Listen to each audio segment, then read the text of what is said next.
तुला राशि वाले एक तो वैसे ही स्मार्ट होते हैं और स्मार्ट वर्क करने में ही बिलीव करते हैं, ज़्यादा हार्ड वर्क करने में यह बिलीव नहीं करते। और ऊपर से राहु का ट्रांजिट भी अब हो गया है। नमस्कार, स्वागत है आपका इस चैनल में। आज का वीडियो तुला लगन वालों के लिए बहुत ही ज़्यादा विशेष रहने वाला है। अगर आपको लगन नहीं पता तो फिर आप इसे राशि से भी देख सकते हो। कलयुग के राजा राहुदेव को माना जाता है। जब भी कोई बड़े प्लेनेट का ट्रांजिट होता है तो हमारी लाइफ में काफ़ी परिवर्तन आता है।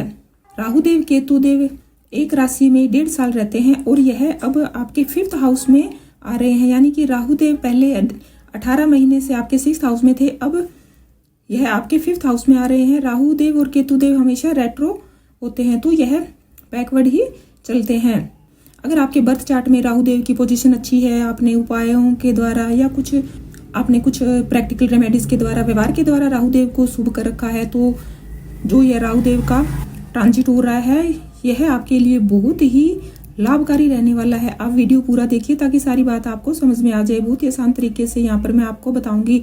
आपके अब राहुदेव 5th हाउस में आ जाएंगे। 5th हाउस किसका होता है? हमारे संतान का होता है, नॉलेज का होता है, बुद्धि का, ज्ञान का, और हमारे पूर्व जन्म के क्रम भी हम 5th हाउस से देखते हैं। और अब राहुदेव 5th हाउस में आ गए हैं। अगर आप स्टूडेंट हैं तो कहीं ना कहीं कोई बड़ा परिवर्तन तो आपकी लाइफ में होने वाला है। कोई भी आप कोचिंग ज्वाइन कर सकते हैं जहां पर आप पहले कोचिंग ले रहे थे। हो सकता है कि कुछ उसमें बदलाव हो सकता है, या कोई आपका प्लेस चेंज हो सकता है, कुछ और उसी में आप ऐड कर सकते हो। कुछ ना कुछ परिवर्तन तो आपके लाइफ में होने ही वाला है और बहुत ही ज़्यादा चतुर चालाक आप बन जाओगे। कुछ नई टेक्निक आप यूज़ करने लग जाओगे और ओवर थिंकिंग भी आपकी बढ़ सकती है, क्योंकि अब राहुदेव की दृष्टि आपके 1st हाउस पर भी है। तो आप बस सोचते रहोगे कि कब मैं सेलिब्रिटी बनूंगा, कब मैं स्टार बनूंगा, कब मैं बहुत बड़ा इंसान बनूंगा। यानी कि इस तरह के जो थॉट है वह आपके दिमाग में आ जाएंगे। पूरे 18 साल बाद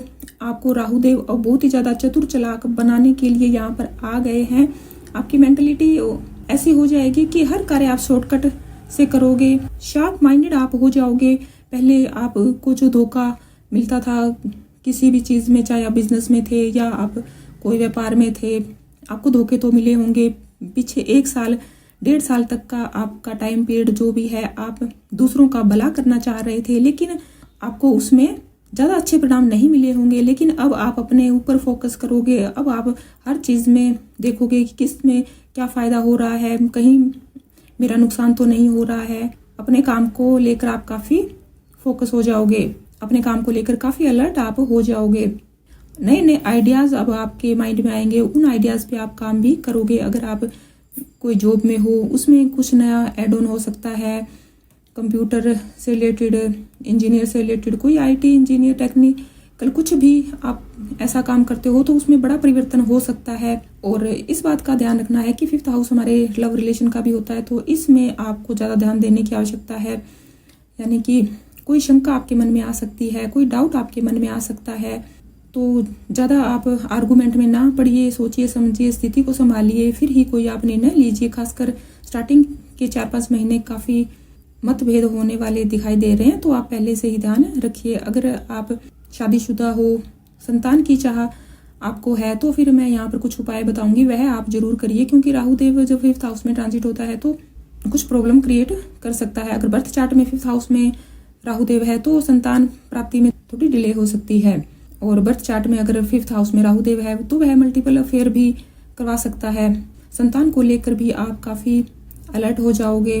अब आपको एक जगह बैठना अच्छा नहीं लगेगा, खेलना कूदना दौड़ना, अपने मन मर्जी के काम आपको करना अब अच्छा लगेगा।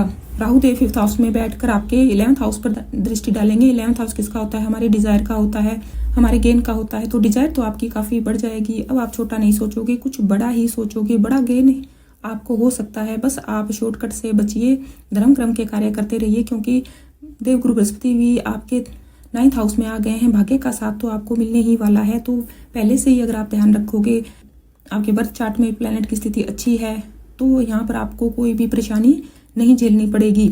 आप अपने बर्थ चार्ट का एनालाइज भी करवा सकते हो। अगर आपको अपने बर्थ चार्ट का एनालाइज कराना है तो आप हमसे कॉन्टैक्ट कर सकते हो। यहाँ पर मैं बहुत ही सरल सी उपाय बताती हूँ, उन्हें आप फॉलो कर सकते हो। अगर आपको लगता है कि भाग्य में रुकावट आ रही है, आप अपने मन मुताबिक काम नहीं कर रहे हैं, जितना आपको प्रॉफिट होना चाहिए था उतना नहीं हो रहा है, तो फिर आप शुक्रदेव के मंत्रों का जाप कर सकते हो। शाम के समय आप राहु देव के मंत्रों का जाप कर सकते हो। पक्षियों को दाना पानी आप जरूर डालिए और जो स्ट्रीट डॉग होते हैं उनको आप रोटी दूध खिला सकते हो। अब आपकी जो भी इनकम है वह बढ़ने वाली है। ड्रीम आपके बड़े बड़े अब होंगे और वह ड्रीम पूरा करने में आप दिन रात एक कर दोगे। यह 18 महीने आपके लिए बहुत ही विशेष रहने वाले हैं। इनको आप वैसे ही मत जाने दीजिए, इन पर अब आप काम करिए, क्योंकि जब योग अच्छे बने होते हैं तो और ज़्यादा मेहनत करने की आवश्यकता होती है। कुछ लोग कहते हैं कि योग बने हुए हैं लेकिन हमें तो लाभ ही नहीं हुआ। वो इसलिए नहीं हुआ क्योंकि आपने जो योग बने हुए हैं उस लायक आप मेहनत आपने नहीं की है। इसलिए आप अपने कार्यों पर ध्यान दोगे। सुनी सुनाई बातों पर आपको बिल्कुल भी ध्यान नहीं देना है, क्योंकि आपका माइंड जो है वह भ्रमित हो सकता है। राहु देव का एक नेगेटिव इफेक्ट यह भी होता है कि यह आपके माइंड को भ्रमित कर देता है। इसलिए आप अपने चंद्रमा को मजबूत कीजिए, अपने मन को मजबूत कीजिए। यहाँ पर राहु देव तो आपको काफ़ी कुछ देने के लिए आए हैं।